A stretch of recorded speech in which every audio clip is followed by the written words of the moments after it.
All right, here's a game that you don't see every day. The original Head On by Gremlin. I don't know the year of this, I can't remember, but you probably do. Late 70s. They made a sequel to this. You could probably guess the name, Head On 2, yes. This is a great game. There were a whole bunch of games like this. Crash by Exidy. I don't remember all of them, to be honest. Sidetrack was kind of like this on, that was another Exidy game. But it's the typical game where they had it on 2600 too. I can't remember what it was called, probably Head On. But it's where you've got a bunch of concentric squares. Does that word exist? Anyway, bunch of squares with dots in them, kind of like Pac-Man, and you drive your little car around and you change lanes from square to square, and there's opposing cars going the opposite direction, and you've got to try to eat all the dots without getting smashed into head on. That's why they call it Head On. And you can speed up and slow down. It's really genuinely a fun game. This cabinet is a little rough. It's actually a lot rough, just because it got wet. You can tell down here, see? Once again, it sat in water overnight probably. It's probably a basement flooded or something. And it soaked up the water into the sides. Now this one it does look like it's starting to separate here in front. Nevertheless, I've moved it around from building to building for years and it's never fallen apart. So I think it's still got some moves left in it, and it can probably make it into your basement in one piece. I wouldn't drop it real hard off the back of a truck or anything. That would be the end of it.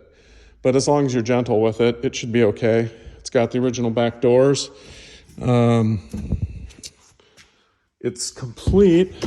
We're going to plug it in here and see what it does. I don't really know what it'll do. Gosh, the monitor looks pretty clean and shiny. Look at that. That's probably a working monitor. I think that's one of those Wells 1001s, if I'm remembering right. Sorry if I'm not. But yeah, those old black and white monitors are so reliable. It's got the separate soundboard here and then the game board here, power supply.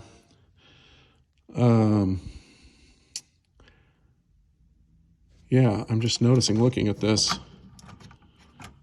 It looks like it's missing, I think it's missing a connector that goes from the power supply to the main board. So that's going to make it hard to test.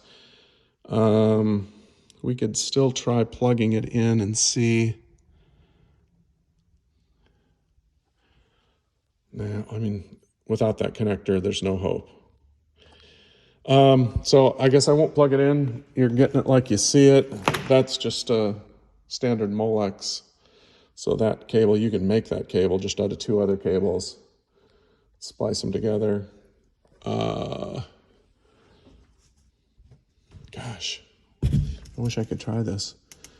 But I don't want to take the time. I've got too many games to process here. But there you go. That is how you're buying it.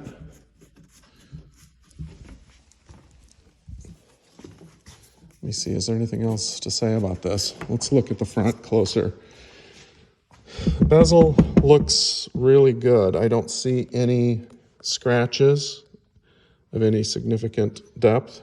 Oh, I guess there's a few scratches right down here, but not bad. It's not in the viewing area. Marquee looks good. Control panel actually looks good. Oh, and check out this joystick. I love these old 70s joysticks when they hadn't quite yet standardized on that Wico, and all the manufacturers came up with their own crazy design. This thing, I've never seen a ball this big on a joystick, and look at that shaft. And no, don't make any sexual references here. I'm just saying that is one beefy joystick, and the spring on it still has good return to center.